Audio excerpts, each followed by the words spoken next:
The idea that one is in many ways an extremely difficult person to be in a relationship with may sound rather improbable and even at points offensive.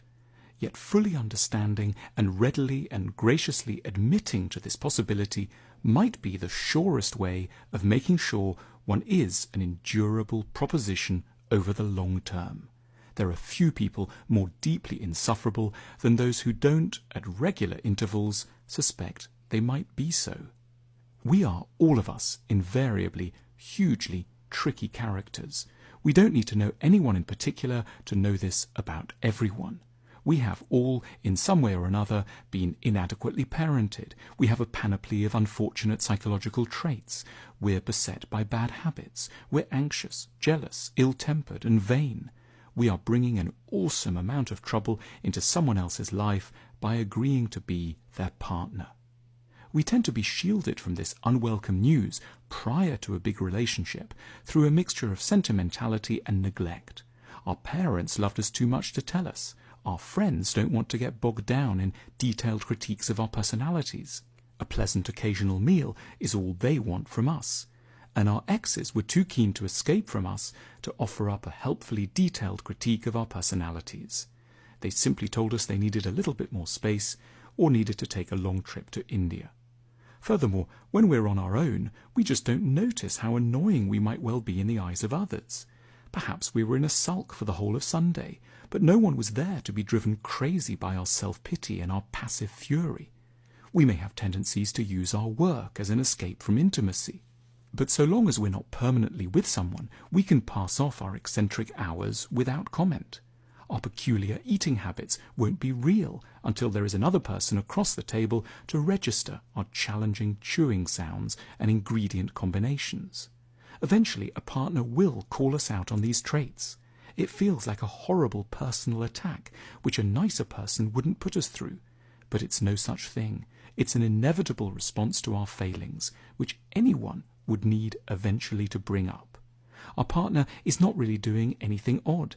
They're merely holding up a mirror. Everyone, seen close up, has an appalling amount wrong with their characters. It's not us, it's the human condition.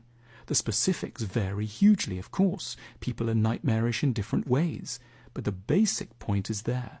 Whatever we think or feel about ourselves, we will be revealed as sorely defective upon close-up, prolonged inspection.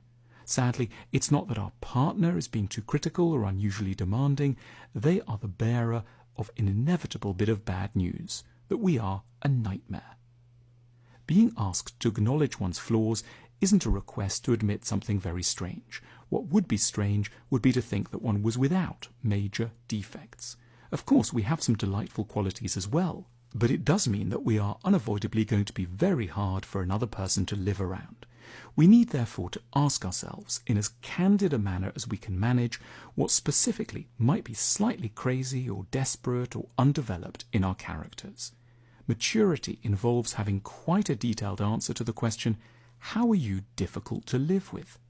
A presumption of one's own innocence is at the heart of self-righteousness and cruelty. Because our minds may go blank at this point and remember only our tender and beautiful sides, we should lean on a set of prompts. For example, when I'm annoyed, I have a tendency to... When I feel hurt, When I'm tired, Around money, I can be a bit difficult because I guess I worry really quite a lot about... I suppose I might be a bit of a handful around sex because... The point of prompting greater awareness of our questionable patterns of behaviour isn't to feel guilty or ashamed about them, just to see how easily they could be confusing, disturbing and annoying to another person. We need, before we commit ourselves to a relationship, to get fully acquainted with all the ways in which we are going to be a serious challenge to live around.